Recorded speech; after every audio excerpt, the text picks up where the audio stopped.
tema de hoy, que es ¿quién fue el Buda? Ahorita estamos explorando una serie, que es esta serie de las tres joyas. Empezamos apenas hace una semana y como su nombre lo dice, pues vamos a estar explorando cada una de estas tres joyas, que son, digamos, los principios centrales que tenemos en la tradición budista. La joya del Buda, que está representada en esta imagen por la joya dorada, la joya del Dharma, que es la joya azul, y la joya de la Sangha, que es la joya de color rojo. Entonces, ahorita vamos a dedicar unas 3 sesiones a hablar de la joya del Buda.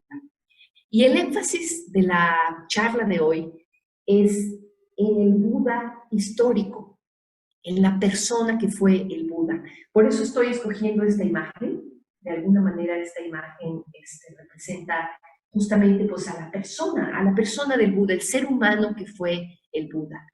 Y me gustó mucho, ahorita que estábamos meditando, Nagapriya estuvo hablando de esta tela, la tela que tenemos colgada detrás de nuestro altar, que es una tela, ahorita ustedes no la están viendo, pero para quienes la estamos viendo, tiene en la parte de abajo tonos, es un batik, es una tela de seda pintada por nuestra amiga Kiranada. Y en la parte de abajo tiene tonos cafés, ocres, que se van haciendo un poquito más como rosados hacia el medio, y poquito a poco se van transformando en azul, ¿no? Y a mí me encanta esa tela porque así de sencilla y de simple como se ve, ¿no? A mí me comunica precisamente este tema de cómo el Buda tiene su parte terrestre, podríamos decir, su parte histórica, su parte que nos queda muy cerquita, porque estamos hablando finalmente de un ser humano que se iluminó, ¿no? Y poquito a poco vamos transitando hacia el Buda, digamos, el Buda mítico, el Buda simbólico, el Buda que es como el principio de la budeidad, que está representado por ese silencio. Y ahí tenemos toda el gradiente de tonalidades, que para mí la figura del Buda, la imagen del Buda, nos habla mucho de esa riqueza, digamos, de esa riqueza. Desde el Buda, digamos, que pudo haber sido un bebecito humano que nació de un vientre materno, ¿no? Como todos nosotros, hasta el Buda, que es un principio inimaginable e inconcebible, impronunciable con palabras, ¿no?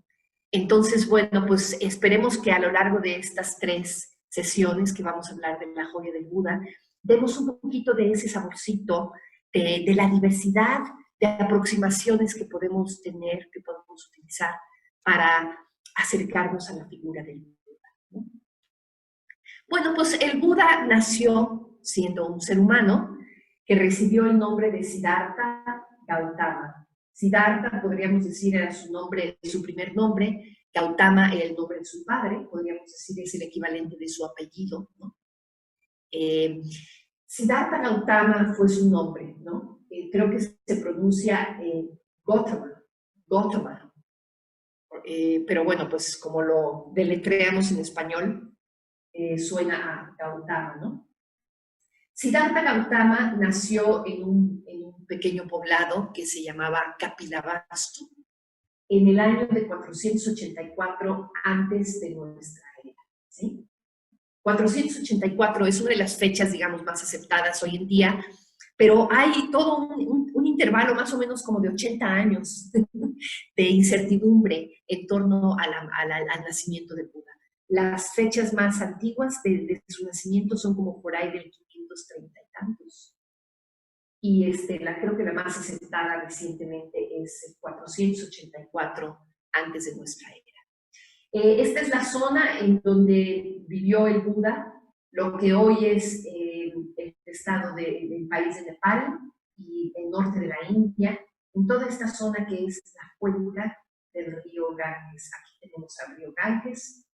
La cuenca del río Ganges fue en donde el Buda vivió.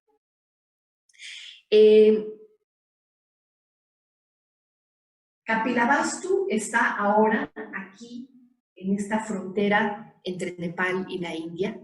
En realidad está ahorita en Nepal, Y esta es la zona en la que vivió, en la que nació el Buda.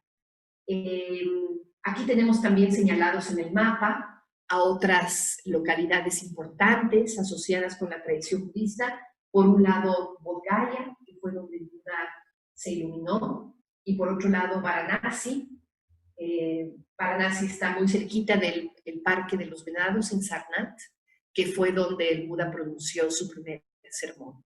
Entonces ahí tenemos algunos de los, digamos, lugares axiales de la vida del Buda, ¿no? El lugar de su nacimiento, Kapilavastu, y cerca de Kapilavastu, el bosque de Lumbini. Parece que el Buda nació a la mitad del bosque, en el bosque de Lumbini.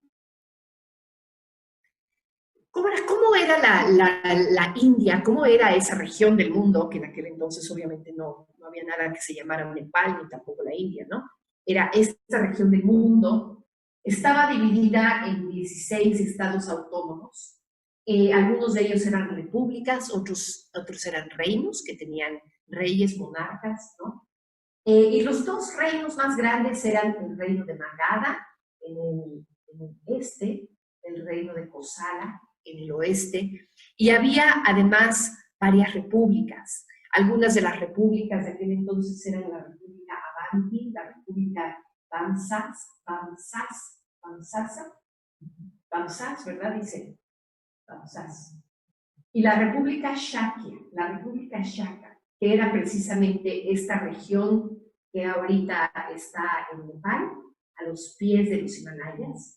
Y justamente de esta pequeña república es que venía Siddhartha Gautama. Una cosa importante en aquel entonces, el reino de Magadha es lo que hoy es el estado de Bihar.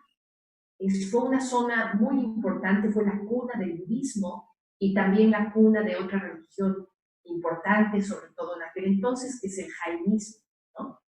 El primer gran rey de Magadha fue el rey Bimbisara, y el rey Bimbisara fue, ¿cómo se dice? Coetáneo, estoy buscando la otra palabra. Contemporáneo, gracias. Fue contemporáneo al Buda.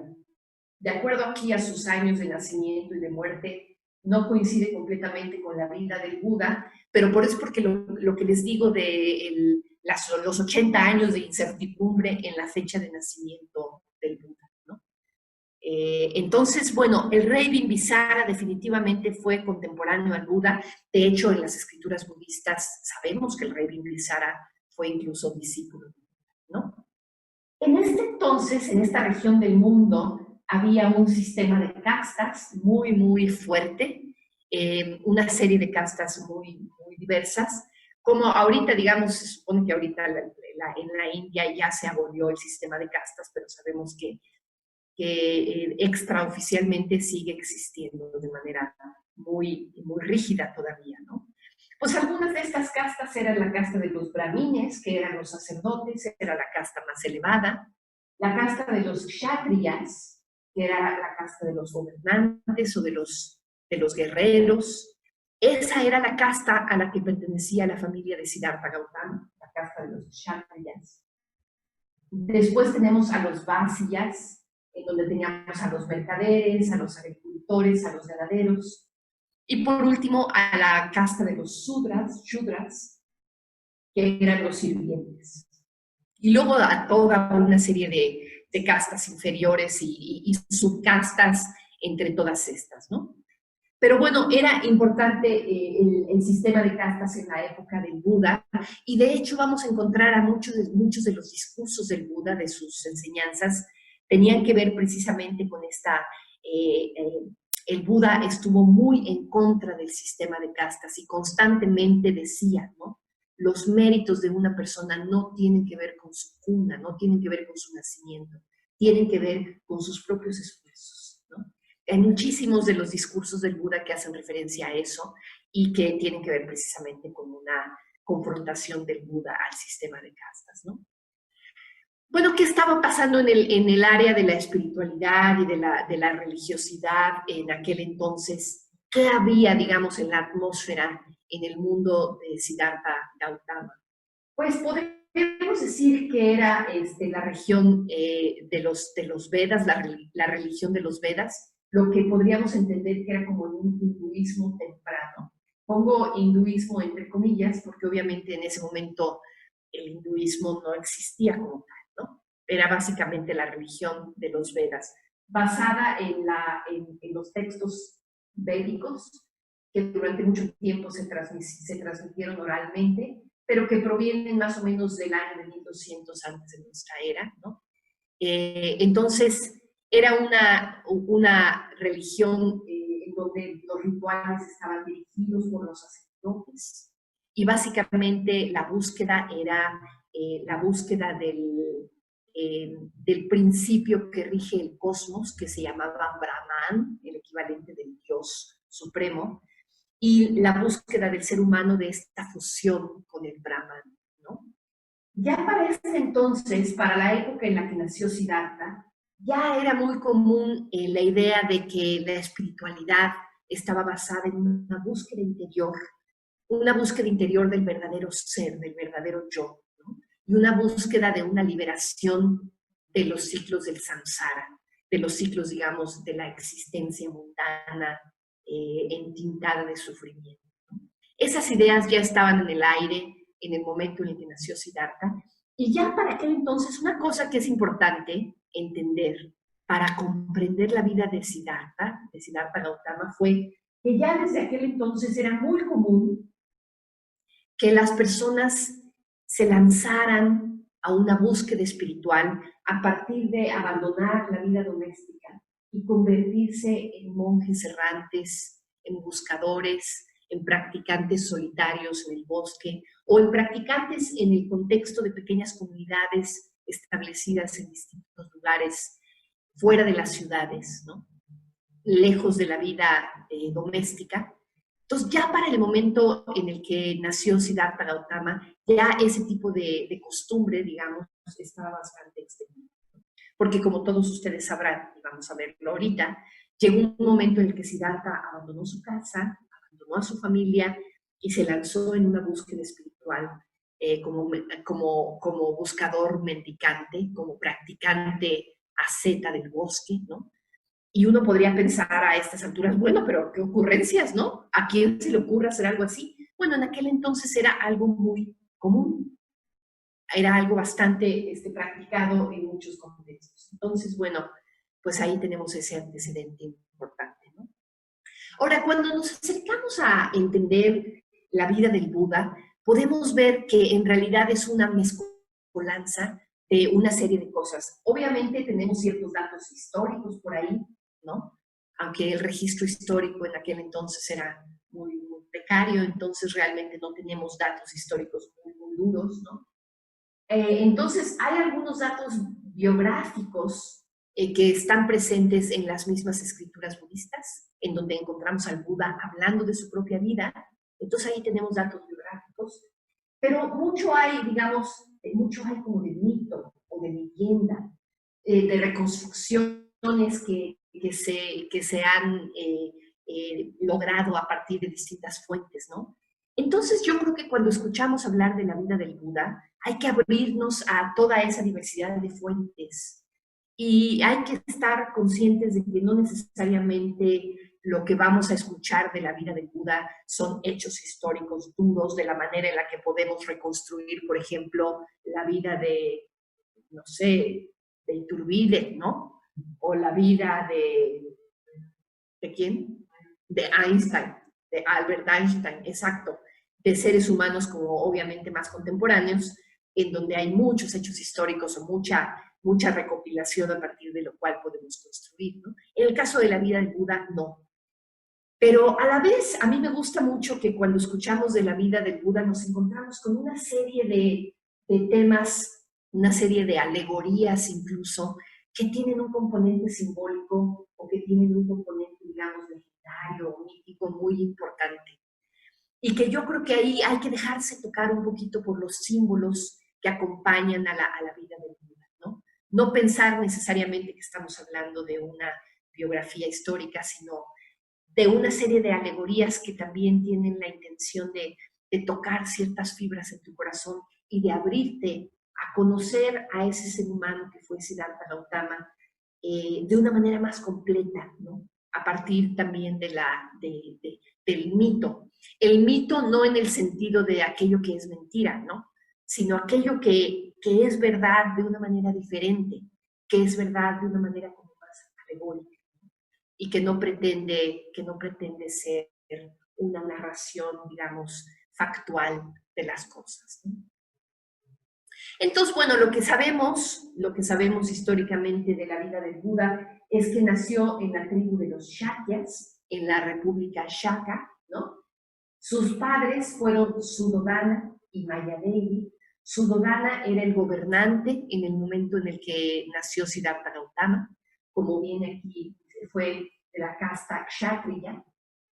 Al poco tiempo de que nació Siddhartha, murió su madre a los 7 días. Entonces, quien fungió como su madre putativa, digamos, fue su tía materna, que fue Mahaprajapati. Mahaprajapati, aquí tenemos en esta imagen el nacimiento de Siddhartha Gautama. Aquí tenemos a Mayadevi en el bosque de Lumbini, y se dice que cuando el Buda nació, cuando Siddhartha nació, caminó y cada uno de sus en flor que fue emergiendo, ¿no? Entonces, a este tipo de detalles me refiero con todas estas alegorías que encontramos en la vida del Buda, que evidentemente no pretenden ser hechos factuales, ¿no? Valga la redundancia, pero que de alguna manera nos invitan digamos, a pensar en ese Siddhartha Gautama niño, ¿no? Bebé, de una manera como muy, pues muy mágica, ¿no? Anticipando, digamos, el gran ser humano que fue, más allá del ser humano, el gran Buda que fue, ¿no? Cuando recién nació, su padre lo llevó al oráculo, el oráculo de Ashita, y este adivino muy famoso de aquel entonces predijo que Siddhartha iba a ser o un gran gobernante o un gran maestro espiritual. Entonces, obviamente, pues su padre, lo que su padre quería es que fuera un gran gobernante. Entonces su padre se esforzó por darle a Siddhartha una vida de una gran educación como guerrero, una gran educación como gobernante y por supuesto con todo tipo de lujos y comodidades para que no vaya a ser que se vaya por la ruta de la espiritualidad, ¿no? Lo que quería Suddhodana era que su hijo fuera su sucesor, que fuera un gran gobernante. Entonces, bueno, pues Siddhartha creció rodeado de lujos, rodeado de comunidades. Hay un evento muy importante en su vida de juventud, que fue que aparentemente a los 6 años, durante una ceremonia del pueblo, Siddhartha se quedó sentadito debajo de un árbol, él solito, y entró en una especie de absorción meditativa espontánea, que fue una experiencia que lo marcó y que en momentos posteriores en su vida tuvo un efecto muy importante sobre las decisiones que él mismo tomó en su carrera espiritual más adelante, ¿no? Entonces, esta experiencia de absorción meditativa espontánea, a los 6 años, se pueden imaginar, un niñito de 6 años, ¿no? Chiquito ahí, debajo de un árbol, a ver, mijito, tú quédate aquí, ¿no? Y resulta que espontáneamente entra en un estado de absorción, de concentración, de gozo sublime, ¿no? Que después tuvo un efecto muy importante sobre su búsqueda. Bueno, a los 16 años se casó Siddhartha con su prima Yashodhara, tuvo un hijo que se llamó Rahula. Rahula, fíjense qué trágico, ¿no? Que el significado de Rahula es obstáculo o cadena. Así de limitado se sintió Siddhartha por sentirse atado a una vida familiar a partir del nacimiento de su hijo, que al pobre de su hijo así le puso, ¿no? Rahula. Entonces, bueno, pues aparentemente, fíjense, aparentemente Siddhartha Gautama tenía la vida resuelta, ¿no? Lujos, comodidades, esposa, comida, placeres, una educación maravillosa, unos padres que lo querían mucho. Pero ¿qué estaba pasando en la vida de este joven? Que a su hijo le puso ese nombre, ¿no? ¿Qué estaba pasando en la vida de Siddhartha? Que se sentía así. Nada más con el nombre de su hijo podemos darnos cuenta de cómo probablemente se sentía. Y efectivamente, la historia o lo que encontramos en las escrituras parece apuntar en la dirección de que Siddhartha entró en una crisis de juventud muy importante. A mí me gusta mucho hablar de la crisis de Siddhartha Gautama, realmente, porque primero que nada me lo acerca mucho, me acerca a esa persona que fue este jovencito de veintitantos años, ¿no? Así como tú, Claudio, ¿no? Así jovencito como tú, o como tú, Paul, ¿no? Jovencitos, como que Marathi, con sus... Ah, pero tú todavía no tienes 20, ¿no? 19 años de que Marathi. Este jovencito que aparentemente tenía la vida resuelta, ¿no? No le faltaba nada. Todo estaba en marcha. No tenía, era guapo además, no tenía ningún tipo de enfermedad, tenía esta juventud rozagante, ¿no? Y aún así no estaba satisfecho. No estaba satisfecho. Y no sé, yo creo que es muy frecuente encontrarse a esa edad, y bueno, más adelante también, por supuesto, en cualquier momento de la vida, que te volteas a tu alrededor y te das cuenta que, pues que no te falta nada, que estás bien, que estás sana, es lo que necesitas para, y que no estás contenta, ¿no? Que algo falta, algo no embona, algo no checa, algo no te tiene en paz, ¿no? Hay algo, una especie de inquietud constante, ¿no? Y ese tipo de experiencia estaba en Siddhartha, ¿no?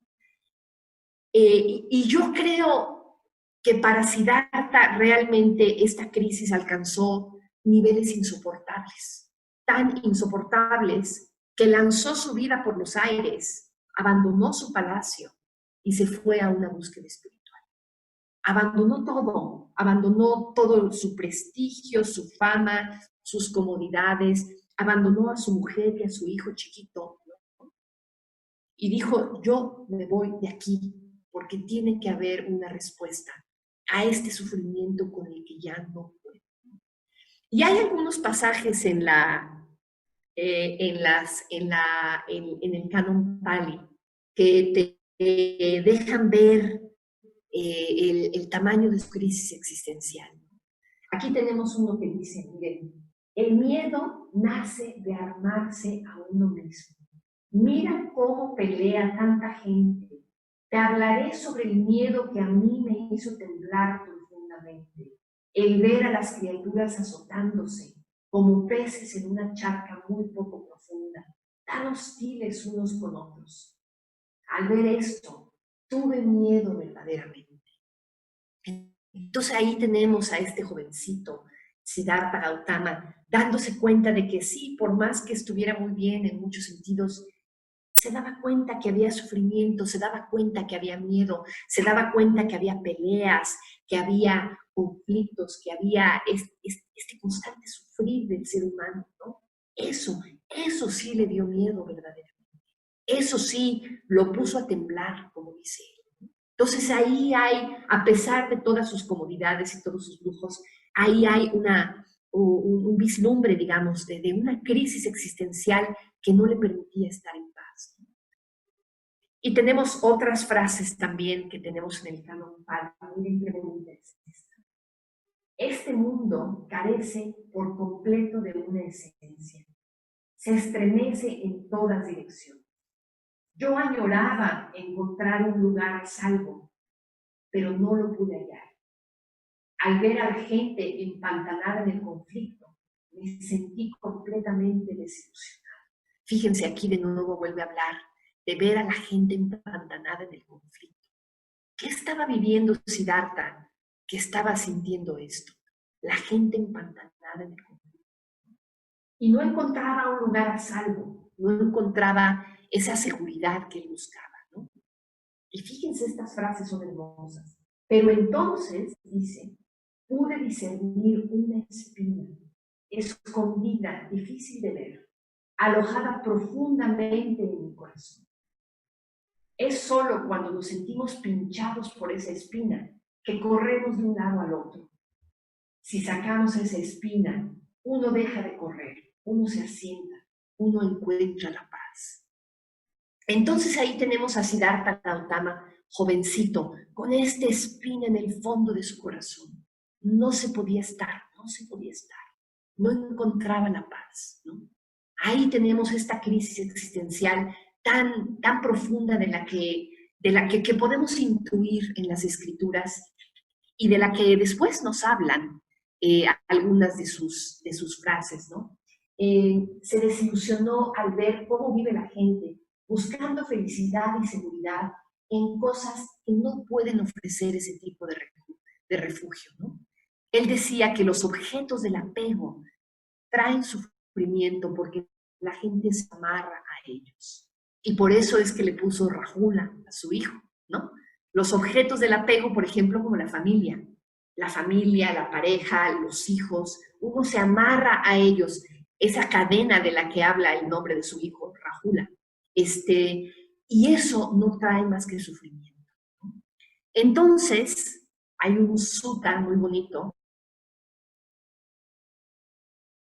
Pariyesana Sutta, el sutta de la búsqueda noble, que dice, ¿por qué siendo yo mismo sujeto a la enfermedad, la vejez, la desgracia, el sufrimiento y la muerte, busco refugio en cosas que también se encuentran sujetas a estos mismos fenómenos? Entonces, esta pregunta, fíjense, nos habla también de la crisis existencial de Siddhartha. La crisis existencial que tiene que ver con darse cuenta de que hay enfermedad, hay vejez, hay muerte. A esto apuntan precisamente las famosas 4 escenas o las 4 visiones que tuvo el Buda, que tuvo Siddhartha antes de salir de su palacio, ¿no? Se encontró, se dio cuenta con que aquello de lo que nos colgamos, aquello en lo que buscamos seguridad, son simplemente cosas que tarde o temprano enferman, envejecen y mueren. Entonces, ¿cómo vamos a encontrar seguridad en todas esas cosas que se enferman, envejecen y mueren? Igual que uno mismo, ¿no?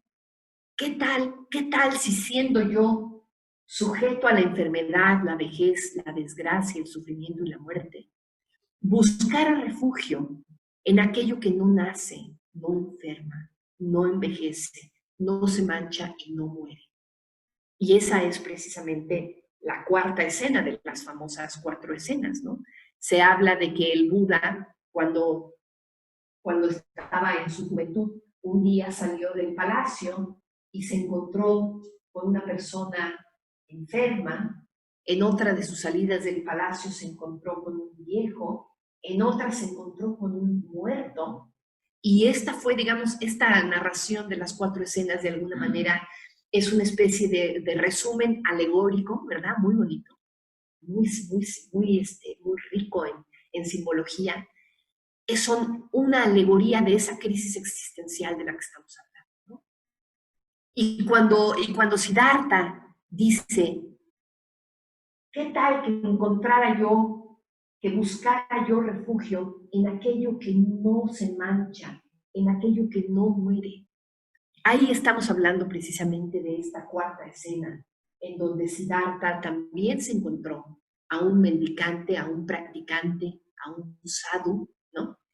Que tenía su rostro en paz y que Siddhartha dijo, este es el camino que yo quiero seguir. Quiero convertirme en un buscador, quiero alcanzar la iluminación. Entonces se marchó de su casa, dejó a su esposa y a su hijo, se montó en su caballo a medianoche, se fue, se cortó su cabellera, intercambió sus ropajes con los de un mendigo, se vistió en una túnica en harapos y se lanzó al bosque él solo.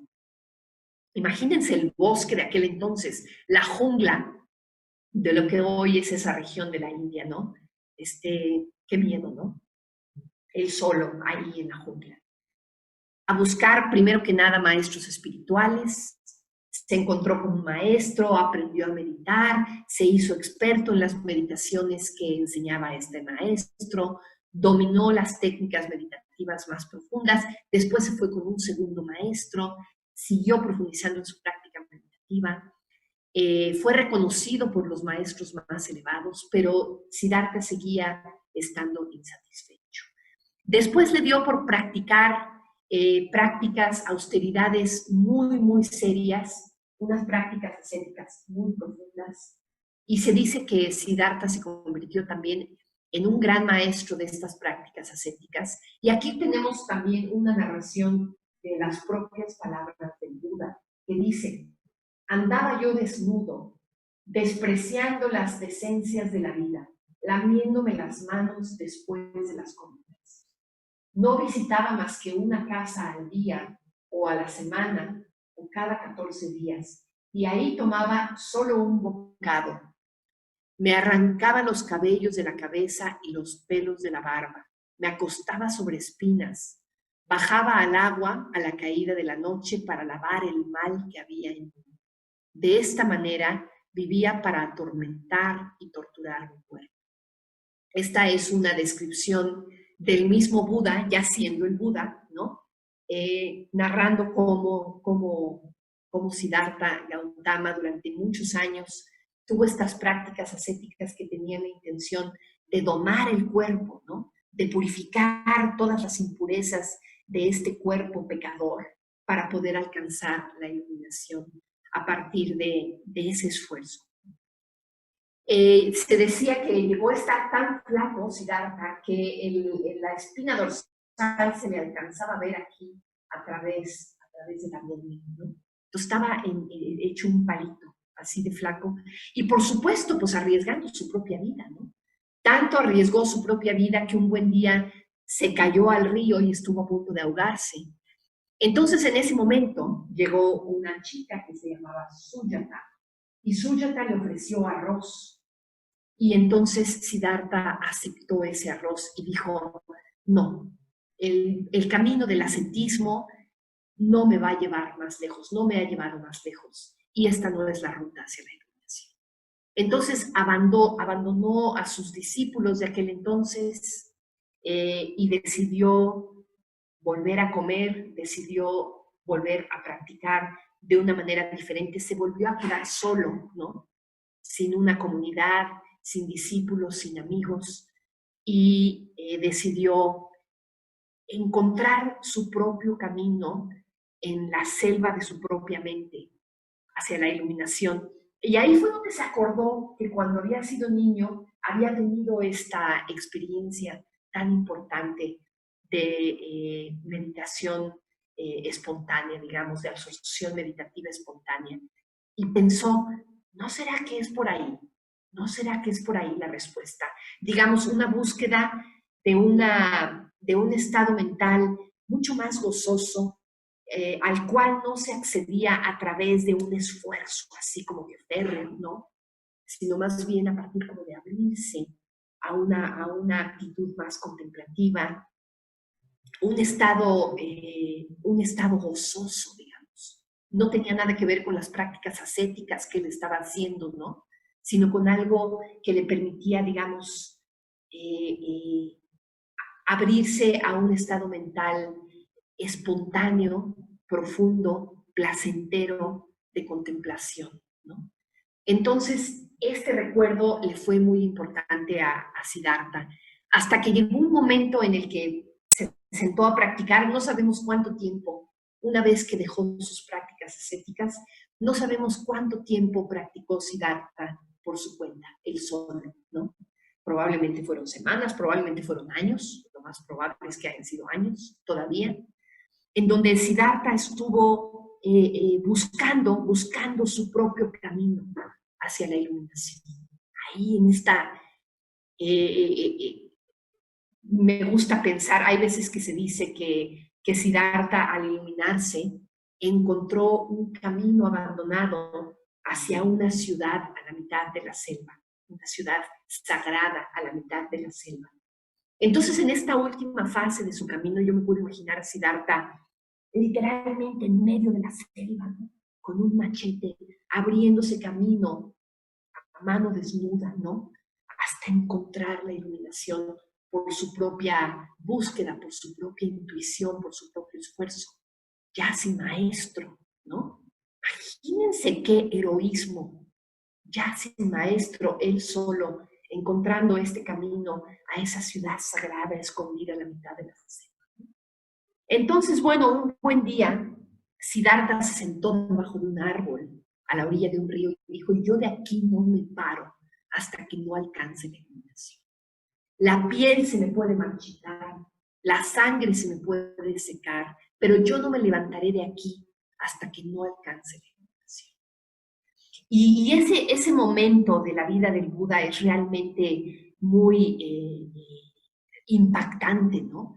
Y también se habla de ese momento como la batalla contra Mara, ¿no? Mara es, digamos, una especie de demonio simbolizado aquí, ¿no? Una especie de demonio. Mara significa el asesino. Y no necesariamente tenemos que pensar en un Mara literalmente, ¿no? Como un ser, como un ente que llegó ahí a confrontar a Siddhartha, ¿no? Podemos pensar en Mara como todas esas resistencias de la mente humana a liberarse de esta esclavitud. Yo, el aferramiento a puntos de vista, el aferramiento al egoísmo, el aferramiento a tantas cosas de las que nos pescamos para buscar seguridad. Esa batalla última de Siddhartha contra Mara, ¿no? En donde Mara le lanzó a todos sus ejércitos, ¿no? Flechas y boomerangs y lanzas y todo tipo de cosas. Y ahí está Siddhartha, férreo, sentado debajo del árbol, ¿no? Y Mara confrontándolo. Esta alegoría particularmente de la batalla de Siddhartha contra Mara es verdaderamente hermosísima. Hermosísima, porque la simbología que hay ahí, el simbolismo tan profundo que hay ahí, digamos, de las propias fuerzas de la mente no iluminada, que te jalan en la dirección del samsara, ¿no? De lo mundano. Y por otro lado, la determinación férrea de Siddhartha de alcanzar la iluminación. Esa batalla, ¿no? Esa batalla es la que se estaba jugando ahí. La batalla más importante que ha enfrentado un ser humano, ¿no? Ese momento. Entonces ahí tenemos a Siddhartha en su batalla contra Mara. Y Mara lo reta, ¿no? Y le dice, ¿y tú quién eres para estar aquí sentado en este lugar a punto de alcanzar, buscando la iluminación? ¿Tú quién eres? ¿No? Y Siddhartha le dice, pues yo llevo eones practicando, ¿no? Para alcanzar la iluminación, para llegar a este momento. Y entonces Mara le contesta, ¿y quién dice eso? ¿Quién es tu testigo de que eso ha sucedido? ¿No? Y en ese momento Siddhartha toca la tierra con su mano derecha suavemente, invocando a la diosa de la tierra. Y la diosa de la tierra sale a atestiguar que efectivamente Siddhartha lleva eones, vidas y vidas y vidas de estar practicando y se merece estar sentado en ese momento alcanzando la iluminación. Entonces este mudra que lo puse así grandote en toda la pantalla para ustedes, ¿no? Este gesto con su mano derecha tocando suavemente la tierra en ese momento de alcanzar la iluminación. A mí me parece de una belleza ese detalle, ¿no? Por eso se van a encontrar muchas rupas, muchas esculturas o imágenes del Buda histórico con ese gesto, este gesto que se conoce como el mudra Bhumishparsha. Bhumishparsha, no sé cómo se pronunciará eso. ¿Tú sabes, Dagapriya, cómo se pronuncia eso?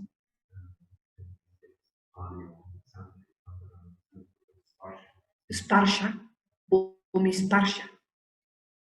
Bhumisparsha, el mudra de tocar la tierra. Entonces, bueno, pues ahí tenemos, ese es el momento de la iluminación. Ese es el momento en el que el Buda dice, sí, claro que sí.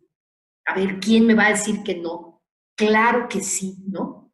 Ese sí, de ese último paso hacia la iluminación, es lo que representa esa delicadeza de ese suave tocar la tierra del Buda Shakyamuni, del Buda Siddhartha Gautama. Entonces el Buda alcanza la iluminación. Y ya nada más para terminar, esto no lo vamos a ver hoy, no vamos a seguir hablando de la vida del Buda, porque vamos a hablar del Buda en otras conferencias. En las siguientes 2 conferencias vamos a seguir hablando del Buda, y después en las siguientes vamos a hablar del Dharma. Y este es el Dharma, precisamente. El Dharma es la enseñanza del Buda. Todo lo que pasó después. Todo lo que pasó durante los siguientes 40 años, en los que el Buda empezó con dar un primer sermón en Sarnath, el primer giro de la rueda del Dharma, en donde habló de las 4 nobles verdades. Por cierto, el 17 de agosto, que es este miércoles que viene, ¿verdad? No, este lunes, uy, pues te queda perfecto, este lunes. Estás a muy buen tiempo para inscribir a un curso que va a dar Manjugita. Ah, no, tú.